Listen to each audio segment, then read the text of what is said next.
Assalamualaikum warahmatullahi wabarakatuh.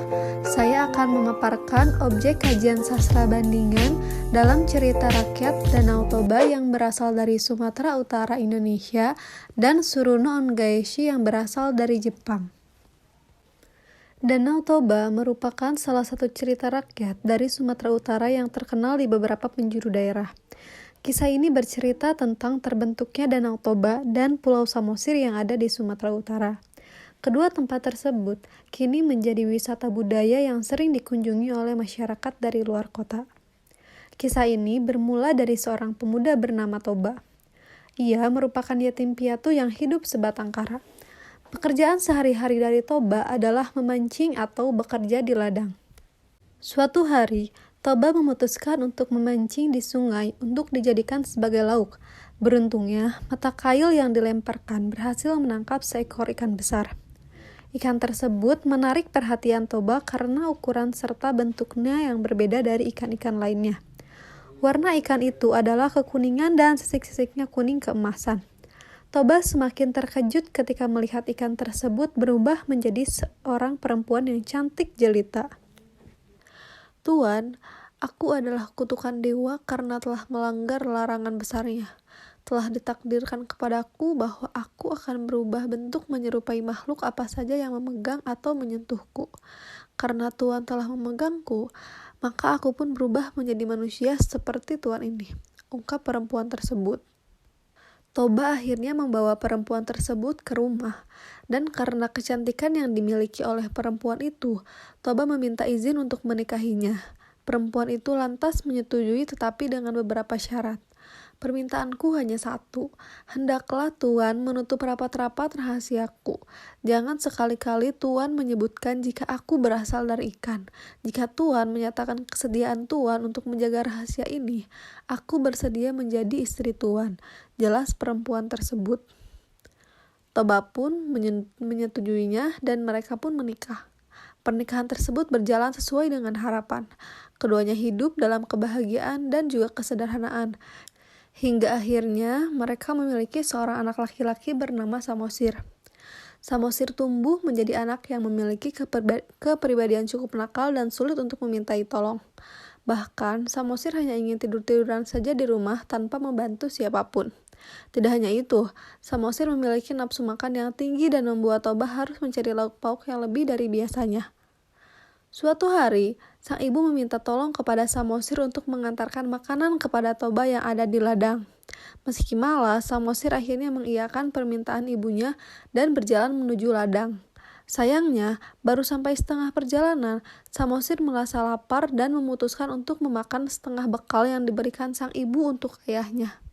Mengetahui bahwa makanannya hanya setengah saja, Toba marah dan membentak Samosir. Toba bahkan tidak sengaja mengatakan kepada Samosir bahwa ia adalah anak dari seekor ikan. Mendengar hal ini, Samosir pergi ke ibunya dan mengadukan apa yang telah dikatakan Toba. Apa yang diceritakan Samosir membuat sang ibu marah kepada suaminya, Toba, yang telah melanggar janjinya.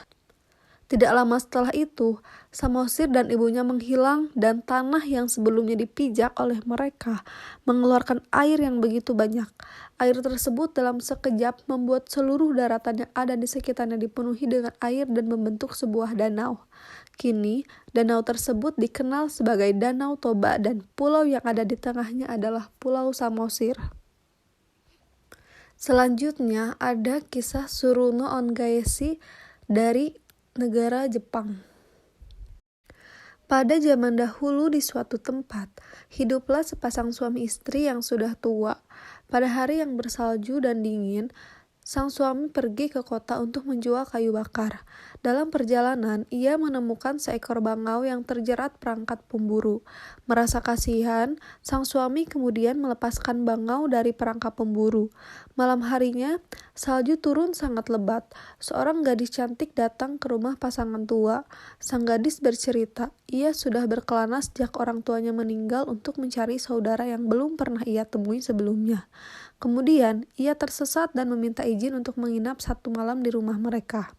Pasangan suami istri itu pun menyambutnya dengan senang hati dan mengizinkannya tinggal di rumah mereka. Salju tidak berhenti keesokan harinya, begitu pula dengan hari berikutnya, sehingga sang gadis tetap tinggal di rumah mereka. Sementara itu, sang gadis tanpa kenal lelah merawat kedua suami istri tersebut, membuat mereka bahagia.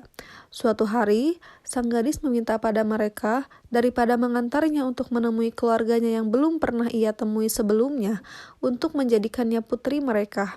Pasangan itu pun menerimanya dengan senang hati. Sang gadis terus membantu pasangan tua itu. Suatu hari ia meminta, "Saya ingin menenun kain, tolong berikan saya benang."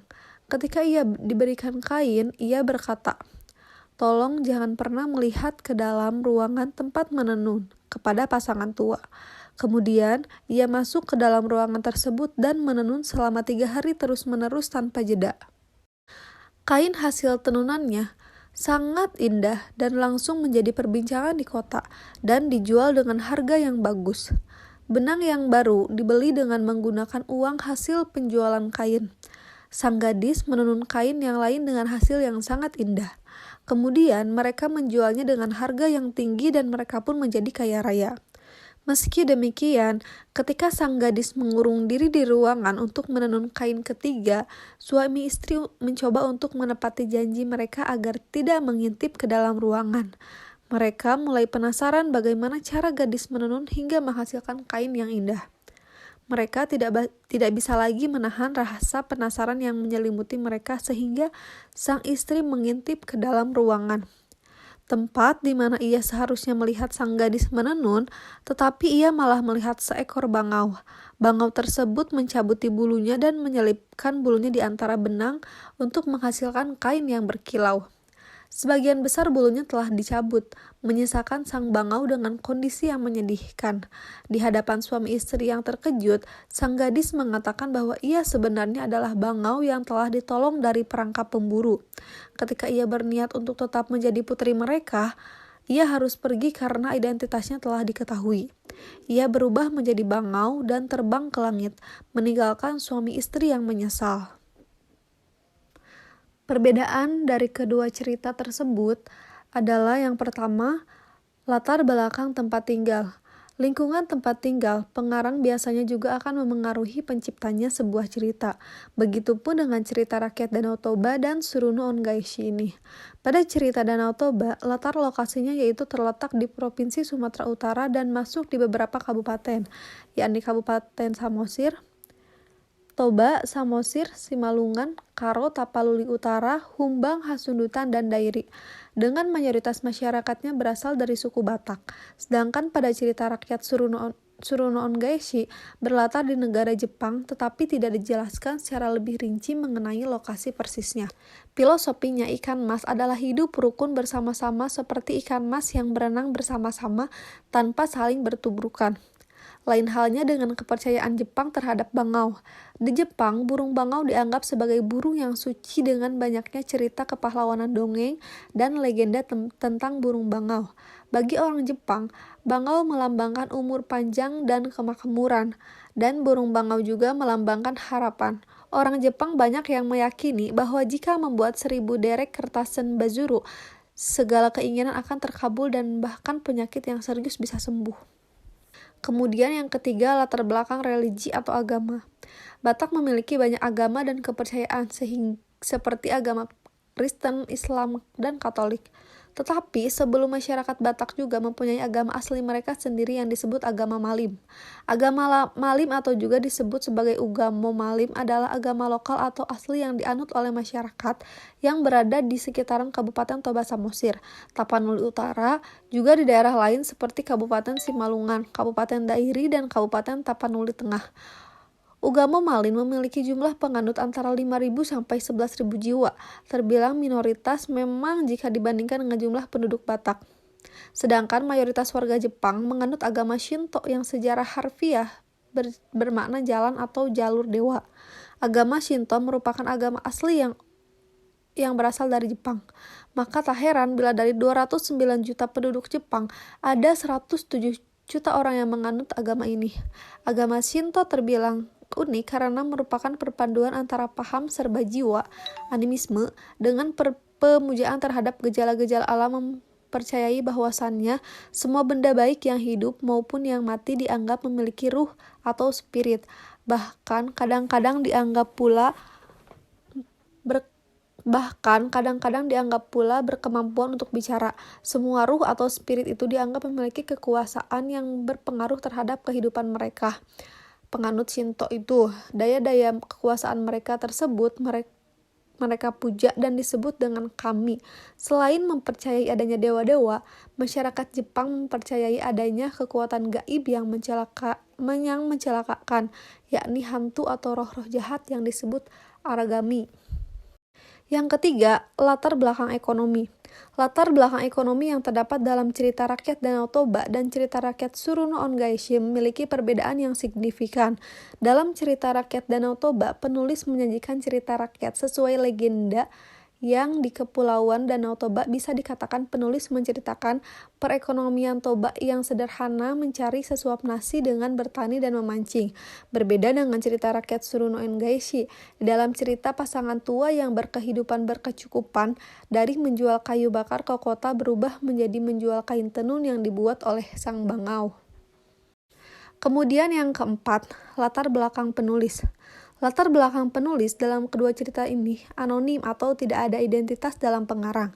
Cerita rakyat Danau Toba berasal dari Indonesia dan cerita rakyat Tsuruno Ongaishi berasal dari Jepang.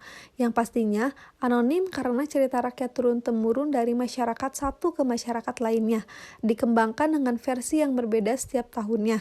Namun cerita Danau Toba telah diadaptasi oleh pengarang yaitu Rosemini dalam bukunya menceritakan cerita rakyat Danau Toba. Sedangkan cerita rakyat Tsuruno Ongaishi pun telah diperbarui menjadi cerita yang berkembang.